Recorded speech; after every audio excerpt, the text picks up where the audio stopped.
Parents, क्या आपके baby को vomiting, loose motions, skin rash या एक्सेसिव क्राइंग हो रहा है फॉर्मूला मिल्क पीने के बाद? क्या आपका बेबी मिल्क पीने के बाद अनकंफर्टेबल या गैसी हो जाता है या उसका वेट सही से नहीं बढ़ रहा?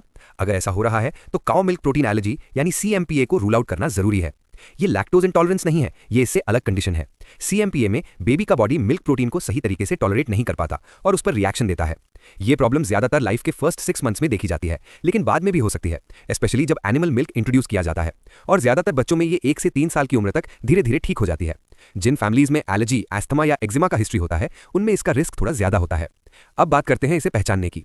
कुछ कॉमन साइंस जो आप नोटिस कर सकते हैं: बार बार वॉमिटिंग या स्पिटअप्स, लूज स्टूल्स, कभी कभी म्यूकस या ब्लड के साथ, स्किन रैशेज या एक्जिमा, बेबी का बहुत ज्यादा रोना या फीड्स के बाद डिस्कम्फर्ट, वेट का सही से ना बढ़ना और गैस या पेट में तकलीफ। ये सिम्टम्स कभी तुरंत दिख सकते हैं और कभी कुछ घंटों या दिनों बाद भी सामने आ सकते हैं।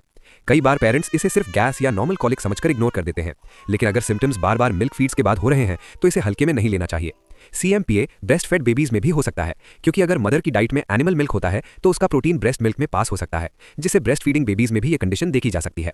फॉर्मूला मिल्क लेने वाले बेबीज में ये प्रॉब्लम ज्यादा देखी जाती है, क्योंकि फॉर्मूला मिल्क में काउ मिल्क प्रोटीन होता है। तो अब बात करते हैं क्या करना चाहिए। बर्थ से 6 मंथ्स तक गोल सिंपल है: काउ मिल्क प्रोटीन पूरी तरह अवॉइड करना और बेबी की न्यूट्रिशन मेंटेन रखना।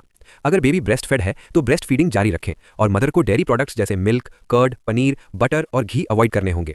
अगर फॉर्मूला देना जरूरी है तो रेगुलर फॉर्मूला या एनिमल मिल्क बिल्कुल ना दें। Doctors usually extensively hydrolysed formula यानी ईएचएफ रेकमेंड करते हैं, और सीवियर केसेस में अमाइनो एसिड फॉर्मूला यानी एएएफ दिया जाता है। इन फॉर्मूलाज में मिल्क प्रोटीन पहले से छोटे पार्ट्स में टूटा हुआ होता है, जिससे बेबी उन्हें आसानी से टॉलरेट कर पाता है। 6 से 12 मंथ्स में बेबी सॉलिड शुरू करता है मिल्क फीड्स के साथ। अगर ब्रेस्ट फीडिंग चल रही है तो मदर को डेयरी फ्री डाइट कंटिन्यू करनी होगी। अगर फॉर्मूला फीडिंग है तो ईएचएफ या एएएफ कंटिन्यू करे, और सोय फॉर्मूला 6 मंथ्स के बाद कंसिडर किया जा सकता है, लेकिन सिर्फ डॉक्टर की सलाह से।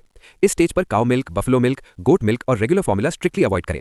सेफ फूड्स जैसे राइस, दाल, खिचड़ी, फ्रूट्स और वेजिटेबल्स और रोटी मैश्ड विद दाल शुरू कर सकते हैं।